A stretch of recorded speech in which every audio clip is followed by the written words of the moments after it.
하나님 말씀은 데살로니가전서 4장 1절부터 8절까지 먼저 보겠습니다.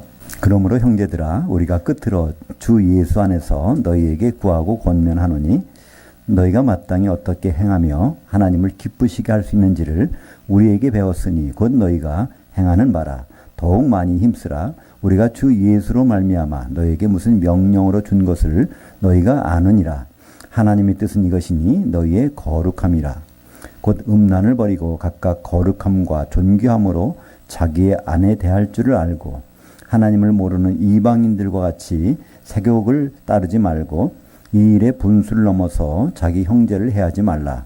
이는 우리가 너에게 미리 말하고 증언한 것 같이 이 모든 일에 주께서 신원하여 주심이라. 하나님이 우리를 부르심은 부정하게 하심이 아니요 거룩하게 하심이니 그러므로 저버리는 자는 사람을 저버림이 아니요 너에게 그의 성령을 주신 하나님을 저버림이니라. 먼저로 다시 보는 데살로니가전서 오늘은 4장입니다. 1절부터 18절까지 말씀을 가지고 예수님의 공중재림, 세 곳에서 모이는 성도들, 세 곳에서 모인다기보다는 세 곳에서 모여드는 성도들, 이렇게 하면 좀 더 정확한 표현 같습니다. 이 데살로니가 교회에 바울이 이제 유럽에 가서 빌립보 교회 다음에 세워지게 되는 교회죠. 이 교회는 바울이 새 안식일 말씀을 선포해서 세워진 교회입니다. 그러니까 세 번 하나님 말씀을 듣고 아주 소문난 교회, 모험적인 교회, 그런 교회로 이제 우리에게 알려져 있습니다.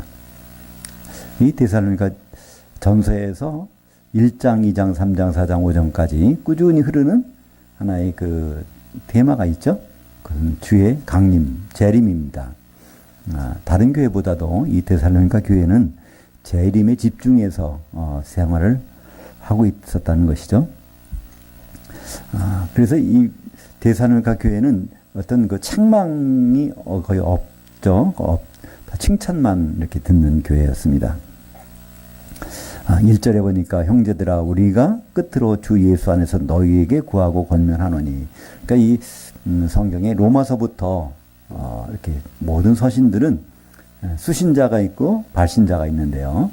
수신자는 성도들이고 이것을 보내는 쪽은 사도들입니다. 그래서 사도들의 말을 잘 듣고 성도들이 그에 따라 하는 거, 이 교회 생활 아닙니까?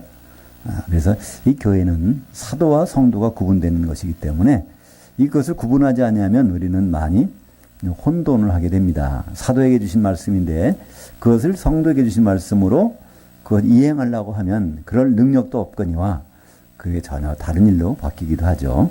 그런데 사도들이 성도에게 부탁한 일들이 굉장히 많은데 그것을 염두에 안 두면 사도들이 일만 하려다가 또 끝나기도 하고 그렇습니다.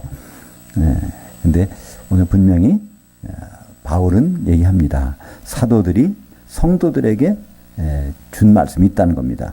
그것을 지금 데살로니가전서에 보니까 데살로니가 교회는 그것을 지금 잘 행하고 있다는 겁니다.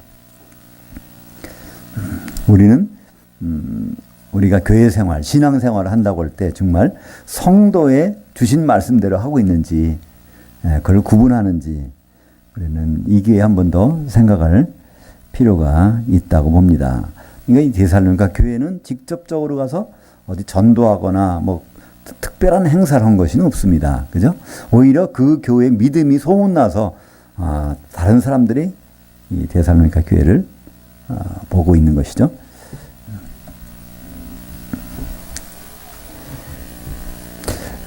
근본적으로 여기서 말하는 것은 그렇습니다. 데살로니가 교회가 바울이 말하는 것을 잘 행하고 있는데 그것이 바로 사도들이 준 말씀이 뭐라고 그러죠?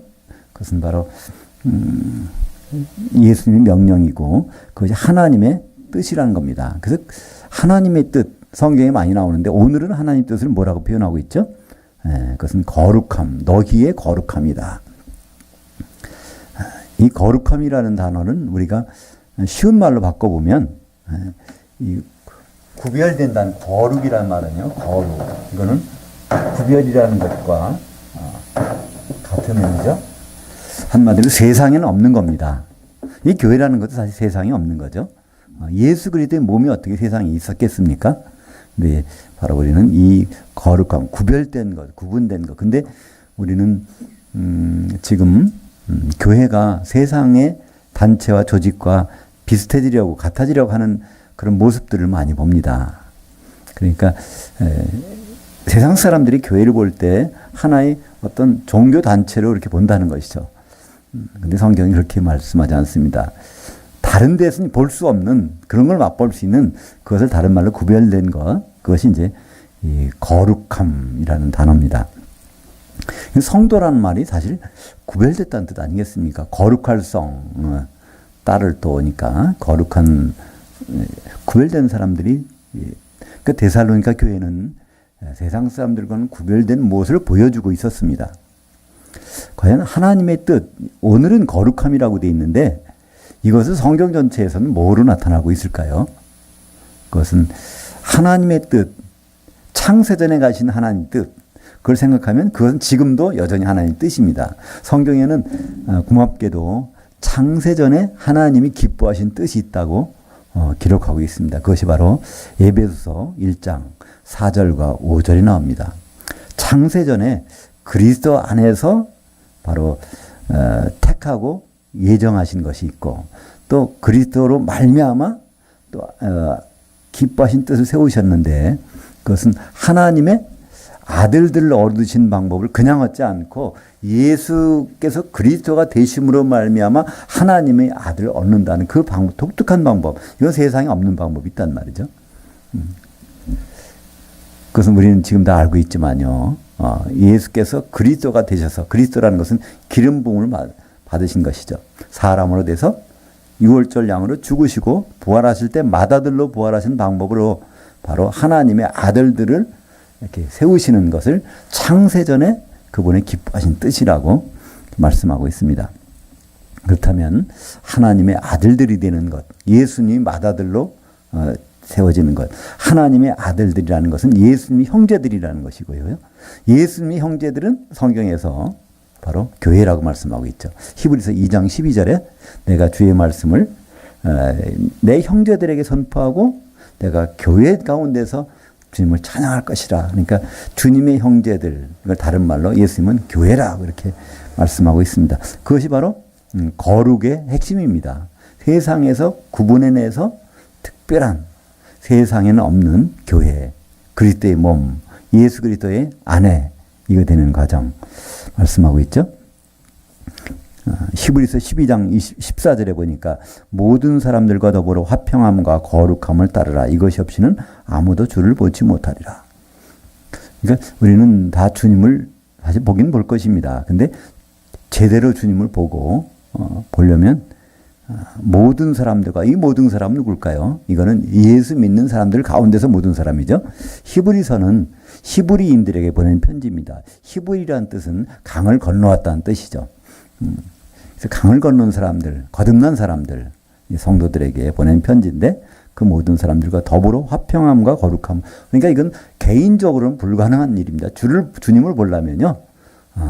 화평함과 거룩함이 없으면 못 본다 그러는데 그것은 모든 사람과 더불어 이게 우리 지체들과 더불어서 화평이라는 것은 샬롬, 히브리 말은 샬롬이라고 그러죠. 헬라 말은 에이레네. 이것은 끊어진 것이 연결된다는 뜻입니다. 연합된다는 것이죠. 영어로 말하면 유니온이라는 뜻입니다.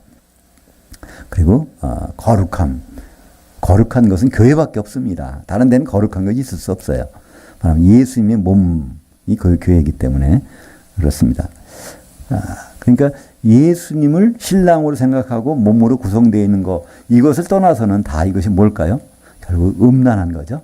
우리의 결혼 상대를 착각하는 겁니다. 다른 데에서 이성 간의 어떤 즐거움을 맛보려고 하는 거예요. 영적으로 우리는 이성간인데 그거를 다른 데서 보려고 하는 것을 음란이라고 합니다. 그러니까 이런 이성 관계를 좀 아주 구체화시켜서 성경에서는 결혼 제도로 우리에게 이렇게 세워주셨습니다. 결혼 관계를 통해서 예수님과의 결혼을 미리 맛보고 준비하라고 이제 주신 것이죠. 그래서 곧 음란을 버리라 맛은 우리 관계에서 삶 가운데서 음란한 것을 버리는 것. 구체적으로는 뭘까요? 주님이 우리의 연모할 대상인데 다른 쪽으로 하는 그런 모든 행위, 그것을 버리고 각각 거룩함과 존귀함으로 자기 아내를 대할 줄을 알라. 여기서 아내라는 말은 원래 그냥 아내라는 뜻이 아니고요. 그릇이라는 단어를 쓰고 있습니다. 그릇.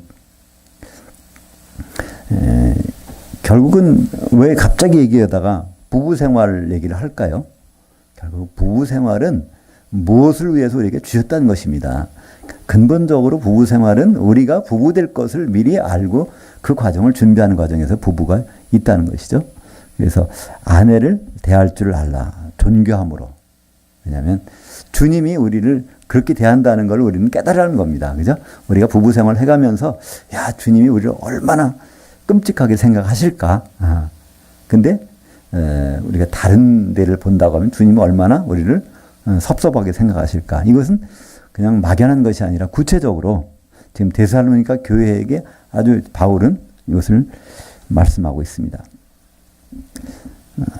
5절에 하나님을 모르는 이방인들과 같이 세욕을 따르지 말고 일의 분수를 넘어서 자기 형제를 해하지 말라. 그러니까 세상 사람들은요, 신랑이 정해져 있질 않아요. 그죠? 그러니까 세상이 좋은 것을 따라서 자기 정욕의 욕망을 따라서 살 수 있습니다. 근데 우리는 이미 거룩한 사람이라고 하면 이미 결혼할 상대자가 정해져 있기 때문에 세상 사람들과는 분명히 구분돼야 된다는 것입니다. 근데 구분이 안 된다면 여전히 예수님 말고도 더 좋은 상대자가 있다고 생각한다면 세상에 그것은 거룩한 것이 아니라는 것이죠. 그래서 결국은 모든 분수를 넘어서 형제를 해하지 말라. 그러니까 이 형제라는 것은 주님 안에서 형제이기 때문에 그렇죠. 주님이 받아들이시기 때문에 우리는 형제가 됐고 그 형제된 그 근본에 대해서 우리는 그냥 우리 이 세상에서 주어진 혈육의 형제라는 개념이 아니겠죠. 그래서 결국은 모든 가운데서 계속 얘기 나옵니다. 오늘 그 7절 마지막 절에 바로 하나님 우리를 부르신 것은 거룩하게 하시려 부르셨다. 결국 우리 세상은 다 없어져도요. 우리는 바로 교회로서 구분돼 가지고 그분을 만나게 되는 그 과정 가운데 있다는 것이죠. 그게 비유가 적절할지 모르겠지만요. 이 피라미드 같은 걸 어떻게 세웠을까요? 이집트에? 그 뭐 이렇게 TV 같은 데 설명이 나오죠. 모래 같은 걸 탁 쌓아놓고 거다가 세워놓고 뭘 나중에 모래를 전부 헤치면 거기에 피라미드이 딱 나타난다는 것이죠. 그러니까 하나님이 왜 이 우주 만물을 창조하셨을까? 그것은 이 우주 만물을 없앴을 때 뭐가 남는가를 보면 알 수 있다는 거죠. 그죠? 베드로후서 3장 7절에 보면 하나님은 동일한 말씀으로 하늘들과 땅을 다 불사르신다고 했습니다. 다 없애버리신다는 거예요. 그것이 이제 요한계시록 21장에 보면 이 하늘들과 땅이 뭐 다 없어지고 새하늘 새 땅이 나오는데 거기에 보니까 뭐가 나옵니까? 어린 양의 신부가 등장하는 거예요. 이것들이 다 없어지고 그렇다는 얘기는 이 모든 것들은 어린 양의 신부를 위해서 지금 이게 갖춰주고 있다는 것입니다. 이 해맑은 공기, 땅, 이 모든 산과 들, 우리의 삶, 이 모든 수천 년의 역사, 이 모든 것들이 다 어린 양의 신부가 갖춰질 때까지 보존됐다가 그것이 등장하는 순간 이건 다 치워진다는 것이죠. 바로 그렇기 때문에 우리는 거룩함의 본질 속에서 있는 것. 그거 잊어버리면 안 된다는 것입니다. 우리 본부는 결혼할 사람들이라는 거예요. 우리 다 약혼자들입니다. 근데 한 몸이 된 약혼자. 이 데살로니가 교회는 3번 복음을 듣고 새 안식일 교회를 세워졌지만 그것만큼은 아주 뚜렷하게 지키고 있는 것 같았어요. 오늘 이제 우리가 보고 있는 데살로니가 전서를 보면 그들의 핵심 주제는 강림, 주의 재림이니까요. 주의 재림은 그분이 신랑으로 오시는 것이기 때문에 그렇습니다. 그러니까 우리가 구별되어 있다. 이것을 구별되어 있다는 것을 버린다면 성령을 저버린다는 겁니다. 성령이 왜 오셨을까요? 성령이 안 오셔도 다 거듭나서 생명책 이름이 기록되는데요. 그죠? 십자가 예수를 믿음으로 바라보면 다 거듭나거든요. 아브라함도 믿음으로서 그래서 다 생명책 이름이 기록된 거 아닙니까? 근데 왜 성령을 보내주셨을까요? 제자들에게는 성령 받기 전까지는 떠나지 말라고 그러시고 사도들에게 성령이 오신 이유를 우리는 압니다. 그죠? 오순절날 성령이 내리면서 떡이 완성되잖아요. 떡 두 덩어리가. 이 떡이 무엇이죠? 예수 그리스도의 몸이죠. 예수 그리스도의 몸, 그 교회입니다.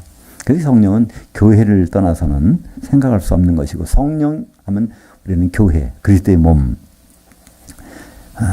바로 성경에 흐르는 아주 그 맥이 있죠. 이 성경책을 이렇게 많은 거를 너무 많으니까 이걸 다 뜯어버리고 마지막 부분을 탁 태운다면 그게 바로 에베소서 5장 31절과 32절이라고 할 수 있습니다. 한번 볼까요?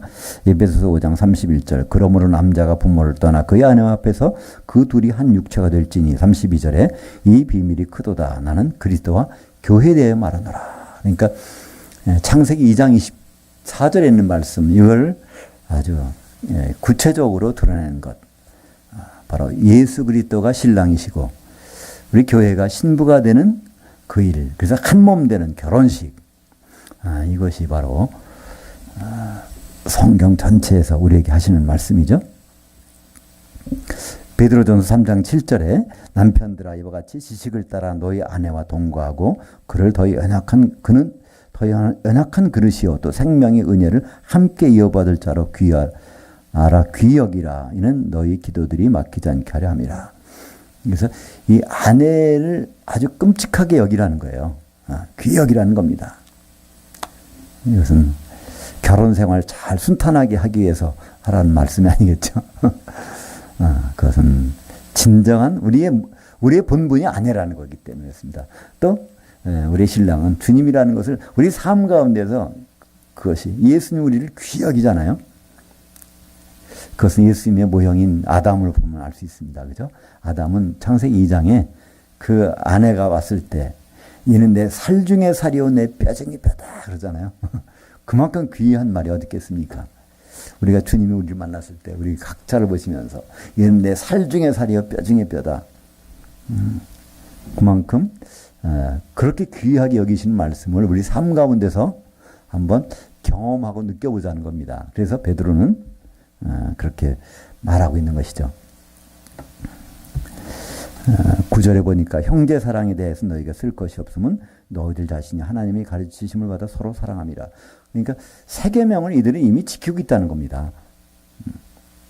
데살로니가 교회 요한복음 13장 34절에 세 계명을 너희에게 주노니 너희는 서로 사랑하라. 내가 너희를 사랑한 것 같이 너희는 서로 사랑하라. 이것을 이미 데살로니가 교회는 그렇게 하고 있다는 것입니다. 그래서 이 소문들이 온 마게도니아 지방, 데살로니카는 그 한 성의 이름이고요. 마게도니아는 그 지역의 이름이죠. 거기까지 다 퍼져서 그렇게 하고 있다는 얘기입니다.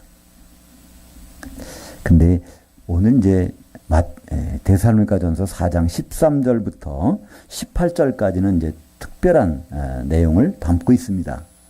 근데 여기 배경에 보니까 형제들아 그 자는 자들에 관하여는 너희가 알지 못함을 우리가 원하지 아니하노니 이는 소망이 없는 다른 이와 같이 슬퍼하지 않게 하려 함이라. 지금 데살로니가 교회는요 어떤 불행한 슬픈 일이 일어났던 것 같아요. 자는 자들이 생겼다는 것입니다. 자는 자. 여기 죽는 자와 자는 자를 데살로니가 전서 4장은 구별하고 있거든요. 그러니까 자는 자는 어떤 예수 믿은 것을 때문에 하나님의 어떤 섭리 가운데서 죽음을 당한 것 같아요. 여기서. 그러니까 사람들이 그것 때문에 막 슬퍼하고 있는 것 같아요. 우리가 하나님 뜻 따라서 이렇게 신앙생활하고 이렇게 하고 있는데 어떻게 우리가 이렇게 슬픈 일이 벌어질 수가 있겠습니까? 또 순교를 당했든지 뭔지 모르겠습니다만은 여기에서 그런 일이 벌어졌는데 바울은 얘기합니다. 근데 이 지금 그렇게 자는 자들에 대해서 너 슬퍼하지 말라. 이거예요. 메시지가 그겁니다. 어려운 일을 당했을 때 슬퍼하지 말라. 왜냐하면 오늘 14절에 그 자는 자들을 예수님은 데리고 오신다는 거예요. 근데 여기서 우리가 한번 생각할 부분이 있습니다.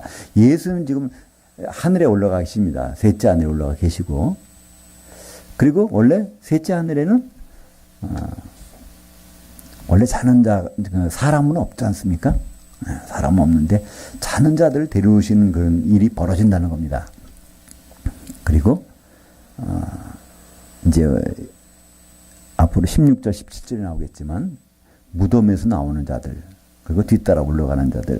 그래서 이 세 가지 부분이 아주 명확하게 설명되어 있는 것은 성경에서 이 데살로니가전서 4장밖에 없습니다. 우리는 죽으면 어떻게 될까? 사람들이 막연하게 생각합니다. 이거 하늘나라를 가는 것인지 무덤이 갔다 나오는 것인지 어떤 것인지 이게 잘 혼란스러운데요. 오늘은 보면 14장 13절, 14절이죠. 14절에 여기는 데리고 오시는 분이 있어요. 데리고 오시는 성도들. 주님이 데리고 봉중으로 오시죠. 봉중으로. 거기서 하늘에서.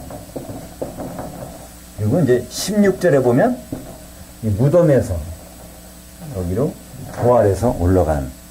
17절에 보면 여기 살아있다가 뒤따라서 올라가는. 그러니까 이 주님이 이제 공중으로 오시게 되면 데리고 오는 성도가 있고, 무덤에서 그때 부활해서 올라가는 성도가 있고, 살아서 이제 주님을 만나는 성도가 이렇게 세 가지로 갈려져 있다는 것입니다. 근데 이 얘기를 해주는 배경이 있습니다. 지금 데살로니가 교회는 어떤 슬픈 일을 당했어요. 근데 그것이 슬픈 일이 절대로 아니라는 겁니다.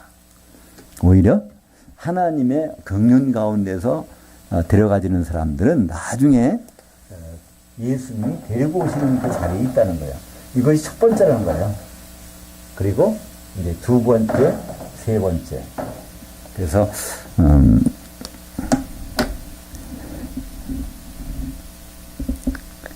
15절에 보니까 우리가 주의 말씀으로 너에게 이것을 말하노니 주께서 강림하실 때 우리 살아남아 있는 자도 그 자는 자들보다 결코 앞서지 못하리라. 여기서 보면 물론 죽는 것이 예수 안에서 죽는 것이 자는 자라고 표시되지만 데살로니가 전서 4장에서는 자는 자와 죽는 자를 좀 구분합니다. 그래서 자는 자는 왜 자는 자냐고 하면 오늘 거기에 14절에 우리가 예수께서 죽으셨다가 다시 살아나심을 믿을진데 이와 같이 예수로 말미암아 자는 자들을 하나님 데리고 오시리라. 우리말 성경에서는 예수 안에서라고 되어 있는데요. 그 헬라 원전에 보면 그 안이라는 n이 아니라 디아 몸으로 말미암아 이제 그런 단어를 쓰고 있습니다. 그러니까 어떻게 예수를 잘 믿다가 자연사든지 어떤 그런 평범한 그런 것이 아니라 어떠한 사정으로 인해서 특별하게 데리고 가시는 그런 사람들을 여기서 자는 자라고 이렇게 표현한 것 같습니다. 우리가 예를 들어서 스데반 같은 사람은요, 성령이 충만하고 젊고 그런 사람 있잖아요. 그리고 이게 또 헬라 말도 잘하고 그래서 이제 사도들이 많이 모인 사람들한테 구제해서 헬라 말 하는 사람들은 빼먹으니까, 왜냐하면 사도들은 헬라 말을 못 하잖아요. 갈릴리에서 온 사람들이니까. 그러니까 히브리 말만 하는 사람들만 구제해 주니까 이게 빠지니까 사람들이 원성이 났습니다. 왜 우리는 빠지느냐 그랬더니 거기서 7사람을 세워놓는 장면이 나오잖아요. 사도행전 이제 5장에 것을 보면은요, 7사람을 세워놓습니다. 그 중에 한 사람이 이제 스데반인데, 스데반은 사실은 집사가 아닙니다. 우리는 7집사라고 이렇게 생각하고 있지만 성경에서 또 우리말 번역은 집사라고 번역한 데도 있어요. 그러나 7사람은 집사가 아닙니다. 그들은 복음 전도자입니다. 스데반은 복음을 전도했어요. 빌립도 복음을 전도하다가 이제 가이사라로 갔지만, 그때 우리가 보기에는요, 성령 충만하고 성경에 대해서 쫙 설교 잘하고 하는 그를 데려가시면 손해할 것 같잖아요. 조금 더 쓰시면 되지, 그죠? 오늘은 여기서, 내일은 다른 곳에서 하면 되는데, 하나님은 데려가신단 말이에요, 그죠? 그때, 스데반은 사도행전 7장에 보면요, 돌에 맞으면 죽으면서 하늘을 보러보니까 단수입니다. 하늘들이 열리고 복수입니다. 쌍수. 거기에 인자가 서 계신 것을 보도다. 딱 그 문장을 보면요, 거기서 구분돼요. 하늘을, 셋째 하늘을 바라보려고 딱 보니까 하늘들, 쌍수 하늘들이 딱 열려지면서 거기 사이로 주님이 선 것을 본다. 그러니까 그 문장 속에서 우리는 뭘 볼 수 있냐면, 하늘과 하늘들은 다르다. 구분된다. 이것을 알 수 있습니다. 그때, 스데반은 셋째 하늘을 본 사람, 가본 적은 없지만 본 사람이야, 그때. 거기 주님이 벌떡 일어서신 것을 본 사람이기 때문에 그렇습니다. 그런 경우가 어떻게 보면 그리스도 안에서 자는 자들이라고 할 수 있을 겁니다. 그죠? 그런 사람들이 이제 부활하신 주님, 재림주를 맨 먼저 경험할 수 있는 분들은 그랬죠?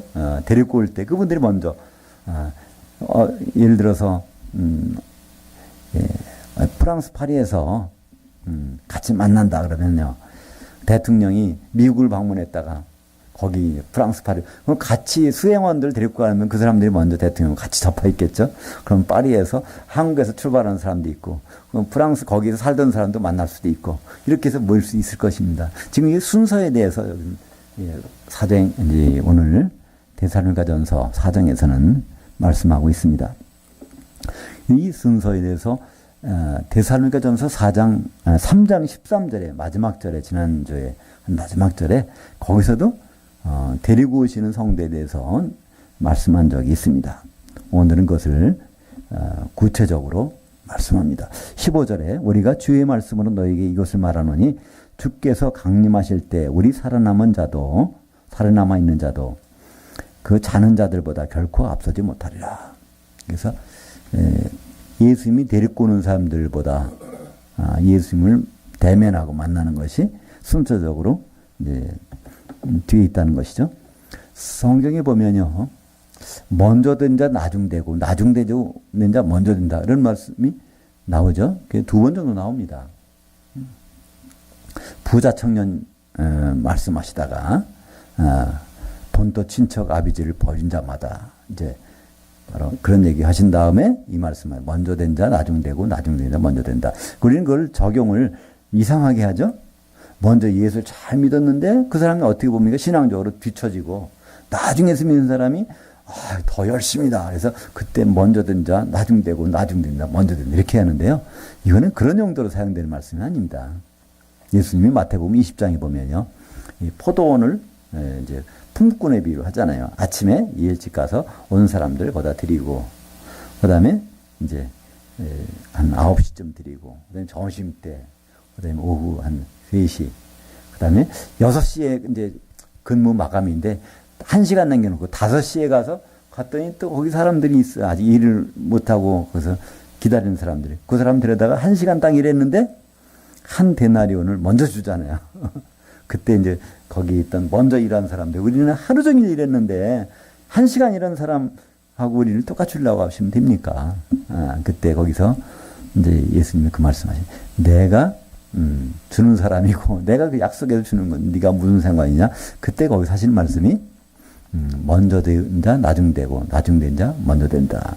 너는 먼저 들어와서 일하지만 품삯은 나중에 받고, 나중에 가서 일했지만 품삯을 먼저 받아, 이런 얘기입니다. 그러니까 결국은 우리가 우리의 노력에 의해서 우리가 앞서고 뒤서냐 한다는 것이 아니에요. 그분의 섭리 가운데서 바로 데리고 오시는 사람도 있고, 무덤에서 부활해서 하는 사람도 있고, 뒤따라서 올라가는 사람도 있고, 이 순서가 중요한 것이 아니라 그건 하나님의 뜻 가운데서 세워주신다는 것입니다. 그래서 요한계시록 2장과 3장에 보면 빌라델피아 교회, 또 그러니까 7개 교회가 나오는데 그들의 운명이 나옵니다.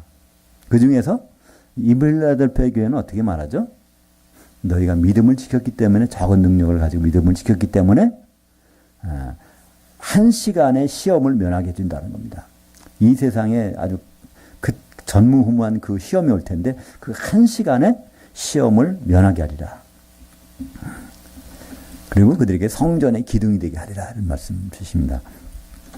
1시간이라는 것은, 요한계시록에서 1시간은 요한계시록 17장 12절에 보면요, 그 짐승이 활동하는 기간, 그것이 바로 1시간이라고 그래요.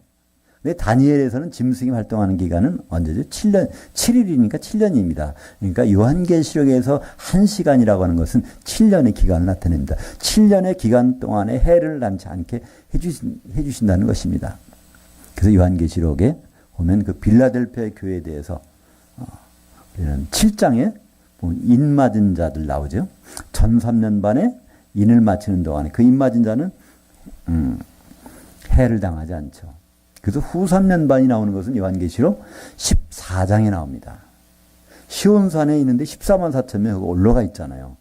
근데 이들만 그 노래를 부를 수 있다는 거예요. 왜냐면 다른 성도들은 아직 거기 안 올라왔으니까. 그래서 그들이 거기 있는 동안에 이 땅에서는 이제 후 3년 반의 재앙이 펼쳐지고 있습니다. 그래서 빌라델피아 교회는 전 3년 반에는 인을 맞아서 시험을 피하고 후 3년 반에는 아예 시온산에 올라가서 시험을 피하고 그들은 주님이 데리고 올 것입니다. 그죠? 하늘에 있으니까. 또 누가 있죠? 에베소 교회하고 라오디가 교회. 에베소 교회는 바로 촛대를 옮기리라. 그 사랑을 회복하지 않으면 촛대를 옮기리라는 겁니다. 결국 교회가 없어지는 거예요. 한순간에 없어집니다. 그러니까 그 사랑을 회복한 사람들만 있겠지만 다른 사람들은 거기서 이제 낭패를 당하게 되겠죠. 라오디가 교회 뜨겁지도 않고 차지도 않다는 겁니다. 그래서 입에서 토해내리라. 그러니까 이 머리로만 머물러 있는 겁니다. 교리적으로 밝은 거예요. 그러나 거기도 사랑은 없는 거겠죠. 그런 교회들 성경에는 그것을 그 연월일시에 순식간에 없어지는 교회 그것으로 나타내고 있습니다. 그것이 요한계시록 11장에 자세히 설명되어 있죠. 두 증인이 있는데 두 증인은 두 감람나무와 두 촛대라. 근데 그들이 바로 순식간에 없어집니다. 그러니까 길바닥에 무덤에 들어가는 것이 아닙니다. 죽었는데 무덤에 안 들어가요. 그죠? 무덤에서 부활한 자가 아닙니다. 근데 죽었는데 3일 반 후에 3년 반 후에 벌떡 일어났는데 이리로 올라오라 그래서 바로 셋째 하늘에 올라간 장면이 나오죠. 그들도 빌라델피아 교회는 후 3년 반 시작하자마자 올라갔지만 이 에베소 교회하고 라오디가 교회는요. 후 3년 반 동안에는 길바닥에 시체로 있다가 후 3년 반에 끝나자마자 벌떡 일어나서 올라가는 교회. 주님 오실 때 그들도 데리고 오시겠죠? 거기는 아무도 있으면 안 되니까. 그래서 그리스도 안에서 자는 자들, 그리스도로 말미암아 자는 자들 분명히 있습니다. 그러니까 빌라델피아 교회의 성도의 믿음을 가진 그런 성도들, 라오디게아, 에베소 교회. 우리가 어디 소속인지 모르지만 그때는 분명히 알 수 있을 것입니다. 하여튼 데리고 오시는 성도들이 있는가 하면 16절에 주께서 호령과 천사장의 음성과 하나님의 나팔소리로 친히 하늘로부터 강림하시리니 이제 주님이 재림하실 때 그때 그리스도 안에서 죽은 자들이 먼저 일어나고 여기서 죽은 자라고 자는 자라고 표현하지 않고 여기서 죽은 자라고 표현했고요. 그리스도로 말미암아가 아니라 그리스도 안에서 죽은 자들이 먼저 일어나고 그래서 무덤을 맛본 사람들이 이 사람들 그죠? 무덤에 들어갔다가 나오는 사람들 이때 주께서 천사장의 호령과 천사장의 음성을 하고 있어요. 이 천사장이 누굴까요? 천사장. 성경에 천사장이라는 단어가 몇 번 나오는데 예수님이십니다. 우리는 보통 천사장 하면요. 천사 중에서 우두머리라고 생각해요. 그래서 보통은 미가엘, 뭐 가브리엘 또 누구요?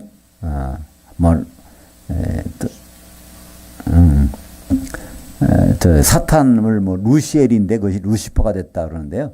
그것은 성경적인 근거는 없습니다. 그냥 만들어서 루시퍼라는 이름이 있으니까 그걸 만들어 가지고 이 천사는 끝에 엘이 붙으니까 원래는 루시엘이었는데 그게 떨어져서 타락해서 루시퍼가 됐구나. 그건 우리가 만들어내는 말이지.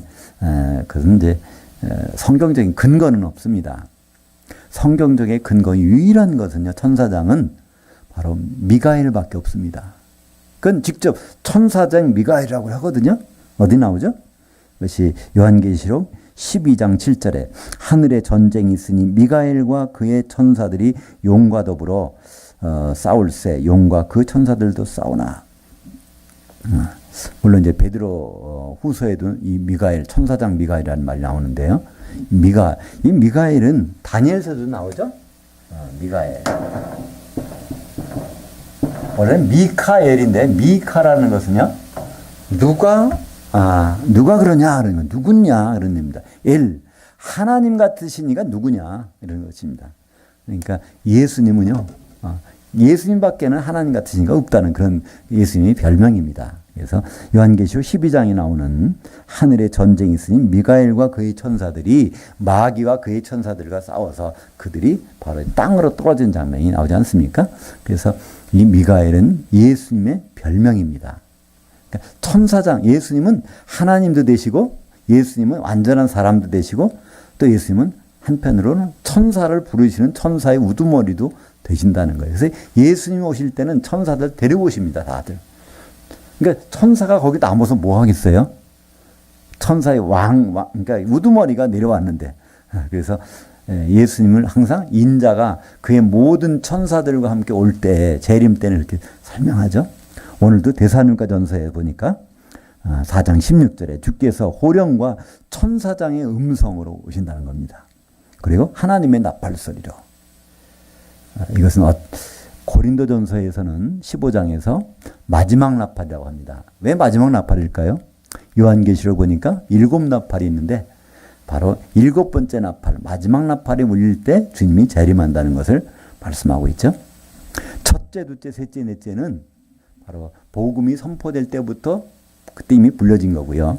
다섯째 나팔 불릴 때 전 3년 반, 여섯째 나팔 불릴 때 후 3년 반, 일곱째 나팔 불릴 때 이제 일곱 대접의 재앙이 쏟아지고 이제 주님이 오신다는 것을 요한계시록에서는 아주 상세하게 말씀해주고 있습니다.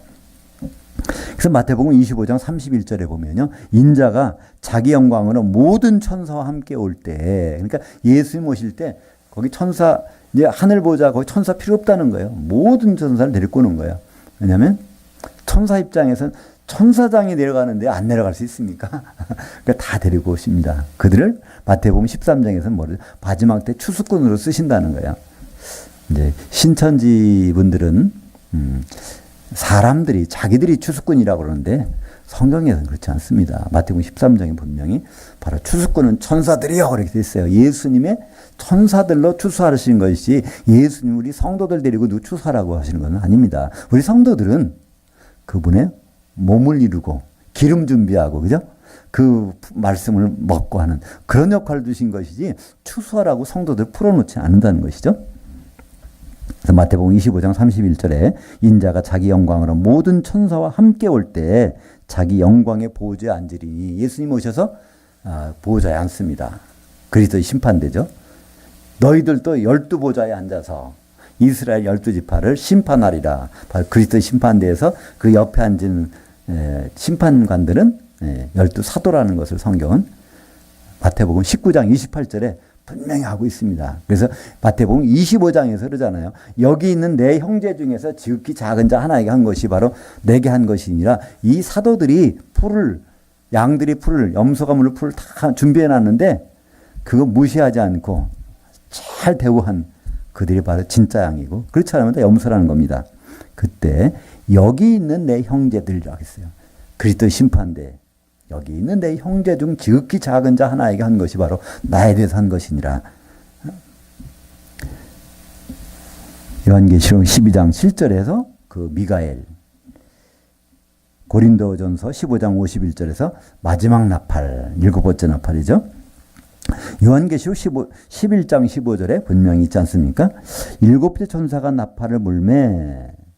그러니까 전 3년 반, 후 3년 반 끝났다는 얘기죠. 그러니까 이제 주님 오시기 바로 전에 7번째 나팔이 울립니다.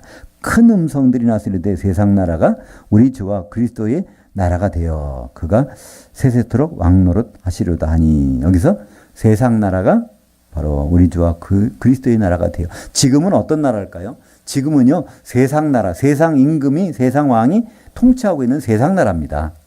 근데 세상 나라에는 또 천국도 같이 있어요. 그죠? 거듭나는 사람이 활동할 수 있는 공간, 천국과 세상 나라는 같이 오버랩돼서 같이 있습니다.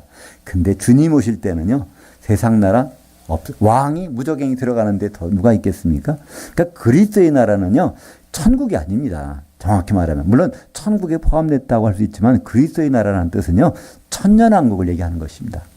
바로 예수님이 왕으로 오시는. 그래서 세상 나라가 바로 천년왕국이 되어 세상 나라가 그리스도의 왕국이 되는 그때가 주님이 재림할 때 그때는 7번째 나팔이 울리면서 그런 일이 벌어지는 것. 마지막 나팔. 벌어진다는 것입니다. 그것을 오늘 데살로니가전서 4장 16절에 천사장의 음성과 하나님의 나팔, 7번째 마지막 나팔 소리로 그때 주님은 강림하실 것입니다. 17절에 그 후에 우리 살아남은 자들, 요한계시록에 보면 누굴까요? 사대교회하고 두아디라 교회. 사대교회하고 두아디라 교회는요, 당부하신 게 좀 다르잖아요. 내가 지시한 것, 그걸 꼭 붙잡고 있으라고 하잖아요. 그죠? 그리고 깨어 있으라. 내가 언제 올지 모르니까 바로 깨어서 나를 맞이하라. 그리고 회개하라는 말들이 여기 계속 나와요. 두아디라 교회, 사대교회는 왜 그럴까요? 후 3년 반 동안에 짐승의 표를 안 받고 지낼 수가 있을까요? 본인은 원치 않지만 그 과정을 거쳤다는 것입니다. 그래서 반드시 회개하고 돌아서면 바로 어린 양의 피에 옷을 빠는 자들은 복이 있도다. 마카리오스. 짐승의 표를 받았을지라도 돌이키면 하나님께서 받아주시겠다는 것을 말씀하고 있습니다. 그러니까 마카리오스죠. 어린 양의 피에 옷을 빠는 자들. 그러니까 마태복음, 요한계시록 22장 마지막, 그러니까 복이 있도다, 복이 있도다. 마카리오스가요, 요한계시록에 7번 나옵니다. 그 마지막 복이라는 것은 바로 그 피에 바로 옷을 빠는 자들. 그 빨 일이 있다는 거예요. 빌라델피아 교회는 그런 일이 없이 먼저 올라갔으니까 괜찮지만, 이 두아디라 사대교회는 그런 빨 일이 나타난다는 것입니다. 그러니까 우리는 나중에 앞으로 짐승의 표를 안 받는 것이 좋겠죠. 그러나 할 수 없이 받을 수도 있을 것입니다. 방법은 있어요. 두루마기를 예수의 피에 빠르면 복이 있도다. 마카리오스. 그런 사람들을 그 주님이 오실 때 살아남은 자들. 그렇지 않으면 다 순교당했거나 먼저 들림받았거나 할 텐데 살아남은 자들. 그들이 뒤따라서 올라간다는 것입니다. 먼저 된 자, 나중되고, 나중된 자, 먼저 된다는 것은 이것은 누굴 차별한다는 얘기가 아니라 하나님은 하나님의 어떤 경륜에 따라서 그들을 부르신다는 것이죠. 예를 들어서 후 3년 반 지날 때 그때 살아있는 사람들이 다 믿음이 없는, 끝까지 믿음이 없는 사람들이라고 한 사람도 없다면요, 그들은 다 망해버리고만 합니다. 근데 그들 중에서 제대로 된 성도가 있어. 야, 우리 회개합시다.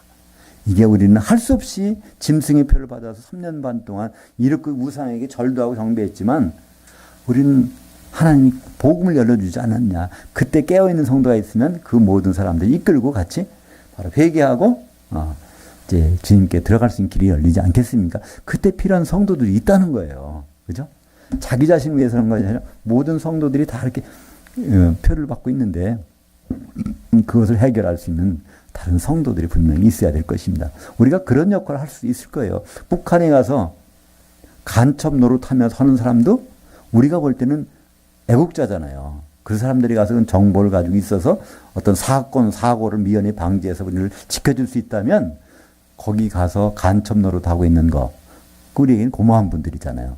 마찬가지로 후 3년 반 기간 동안에 짐승의 표를 받고 우상에게 절은 그 사람들이 그 믿음을 지켜서 마지막에 7번째 나팔 울릴 때, 7대접이 재앙이 쏟아질 때, 그때 이때라도 늦지 않았으니까 이때 어린 양의 피에 우리를 빠릅시다.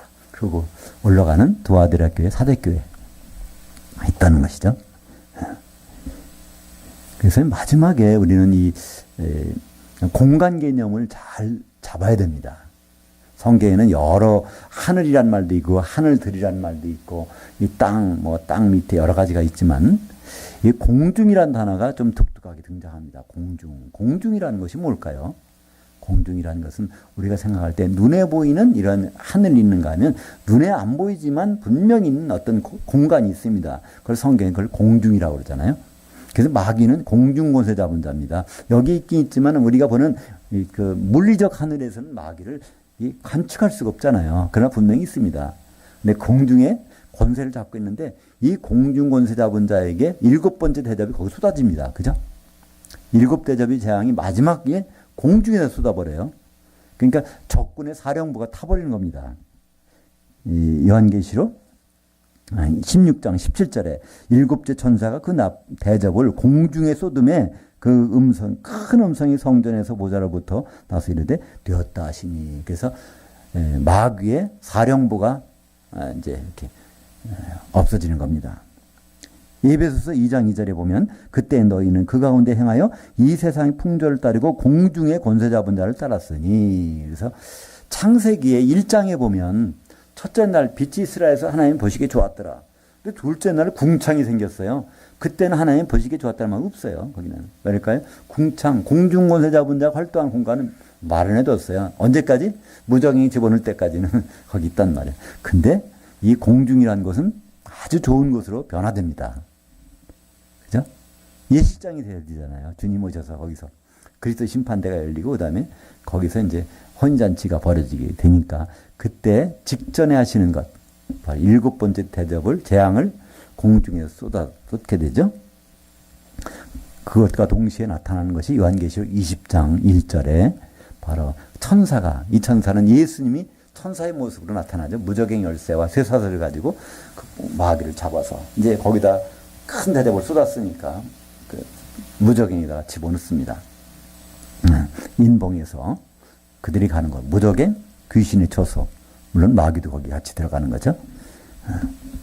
그래서 이 모든 주님이 재림하시면 이 일이 벌어지는데 요 일이 그냥 일목요연하게 나타나는 현장이 있다는 겁니다. 현장을 쫙 촬영해서 찍어놓은 것이 있어요. 성경에 보면. 요한계시록 1장 10절부터 13절까지 보면요. 거기에 주님이 재림하시는 날, 주의 날에 사도 요한의 몸은 발모섬에 있었는데 영으로는 주의 날로 가서 거기서 본 장면을 기록하고 있습니다. 그것이 요한계시록 1장 10절에 보니까 내가 영으로 주의 날에, 바로 장소는 공중이겠죠. 그때 주님과 교회가 만나는 곳을 보았으니까 있었더니 내 뒤에 나는 나팔 소리 같은 큰 음성을 들으니, 이게 마지막 7번째 나팔일 거예요. 그때 큰 음성, 천사장의 음성을 들었을 겁니다. 7 촛대들 한가운데 인자 같은 이가 발에 끌리는 옷을 입고 그 금띠를 띠고 7 촛대 한가운데, 7 촛대. 그러니까 원래 촛대는 교회 아닙니까? 교회가 공중에 올라간 겁니다. 무덤에서도 올라갔고 여기서도 뒤따라 올라갔고 성도들도 내려왔겠죠. 그래서 7 촛대 한가운데 인자가 있는 모습이 거기 나타납니다. 오늘 데살로니가전서 4장 13절부터 17절까지 이걸 요약하면 요한계시록 1장 10절부터 13절 이하까지 그 내용이 그냥 거기에 쫙 있는, 이 모습이 우리에게 선명하게 나타나는 겁니다. 이것을 보고서도 우리의 신앙이 과거와 똑같이 반복된다면 좀 우리는 데살로니가 교회 성도들에게 미안하지 않을까요? 그들은 요한계시록을 몰랐습니다. 그죠? 그런데도 이 재림에 대해서 확고하게 기다렸어요. 그리고 재림에 대한 순서도 몰랐어요. 이걸 모르니까 바울은 지금 설명해 주는 거 아닙니까? 슬퍼하지 말라는 거예요. 우리 같이 주님 만날 줄 알았더니 먼저 데려가셨어. 슬퍼하지 말라는 겁니다. 이게 그때 주님이 알아서 하시겠다는 거예요. 주님이 데리고 오실 것이고 무덤에서 일으켜서 데리고 가실 것이고 뒤따라 올라가지만 그때 거기서, 근데 그 어디 장소가 딱 공중에서, 그러니까 우리는 이 땅에서 주님을 기다린다. 말도 안 되는 얘기예요. 우리는 주님을 만날 준비를 해야 돼요. 차비를 해서 거기 가서 만나야 돼요. 공중에 가서 만나야 되는 거지 여기서 만날 수가 없단 말이에요. 그러니까 이 세상 사람들은, 예수 안 믿는 사람들은 예수님이 언제 오시는지를 관심도 없고 보지도 못할 겁니다. 그 장면을 공중에 안 가니까. 근데 우리는 거기서 주님을 만나기로 작정된 사람들이고 그것을 준비하는 사람들이고, 오늘은 요것만 나왔어요. 그냥 가면 다 만나서 들어가는 것처럼 돼 있어요. 아직. 그죠? 우리는 압니다. 마태복음 25장에는요. 그것이 만나긴 만나는데, 공중에서 만나긴 만나는데 이것이 거기서 떨어져 나갈 사람들이 있다는 거예요. 그 사람의 수가 훨씬 더 많을 수도 있어요. 예수님은 그것을 미리 말씀하셨죠. 마태복음 7장에 보면 13절에 좁은 문으로 들어가라. 그러니까 이 끝까지 나와 같이 있을 사람 많지 않다는 겁니다. 멸망의 문은 거기서 넓고 커서 사람들이 다 그리로 가느니라. 그때 사람들은, 예수 믿는 사람들이 다 그리로 간다는 겁니다. 요한계시록 18장에 보면 무너졌도다, 무너졌도다. 큰 성 바벨론이여. 그게 무너졌다, 무너진 게 아닙니다. 번역이 타락했도다, 타락했도다. 이거지, 번역이. 그들이 하나님의 길에서 타락했도다. 큰 성 바벨론이.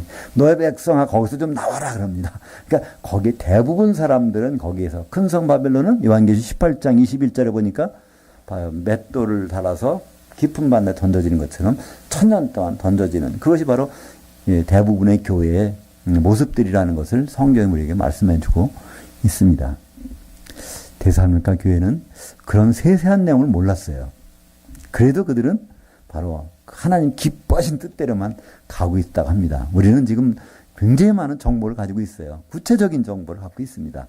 주님이 어떻게 오실지, 우리의 신분은 어떻게 될지, 주님은 어떤 모습으로 나타나실지, 바로 신랑으로, 주인으로, 소유를 찾는 주인으로, 그리고 심판의 신 목자로 무슨 풀을 뜯어먹었느냐 이것을 가려내실 분으로 오십니다. 오늘 데살로니가전서 4장 13절 이하의 말씀은 위로의 말입니다. 마지막에 뭐라고 되어 있죠? 그러므로 이러한 말로 서로 위로하라. 지금 슬픔을 당한 데살로니가 교회에게 위로의 메시지가 이겁니다. 위로의 메시지는 주님 오신다는 거예요. 분명히. 순서에 관계없이 먼저 죽었다고 슬퍼하지 말라는 겁니다. 그죠?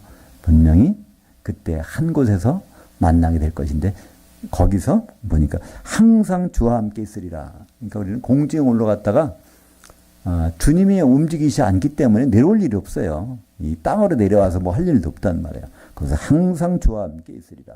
언제까지 그렇죠? 이제 새 예루살렘, 그 다음에 그 끝까지 그렇습니다. 백보자 심판 때는 그때는 성도들이 심판관이 되죠. 그죠? 그러니까 그리스도 심판대에서는 12사도가 심판관들이 되지만 백보자 심판에서는 성도들이 심판관들이 됩니다. 주님과 계속 같이 있어야 되니까. 그죠? 거기까지. 그것이 고린도전서 6장 2절에 나오죠. 성도들이 세상을 심판하는 것을 알지 못하느냐? 그때 세상 사람들, 그건 이제 예수 믿는 사람, 안 믿는 사람 구분이 없이 모든 사람들을 재판할 때 그때 심판관이 된다는 것이죠. 12사도는 이스라엘의 12지파, 그러니까 영적인 이스라엘을 심판하는 성도들을 심판하게 될 것입니다. 오늘 우리는 이 말씀을 듣고 우리가 얻어야 되는 것이 있어요. 그죠? 위로를 받아야 됩니다. 데살로니가전서 4장은 슬픔을 당한 데살로니가 교회에 위로해 주는 편지입니다. 만약에 우리도 마찬가지로 어떤 어려움이나 슬픔을 당한다면 이것은 우리에게 위로를 줄 수 있는데 그 위로를 줄 수 있는 것은 주님이 다시 오시고 공중에서 만나서 항상 주와 함께 있으리라. 이것이 바로 우리에게 주시는 위로의 메시지입니다. 기도하겠습니다. 하나님 아버지,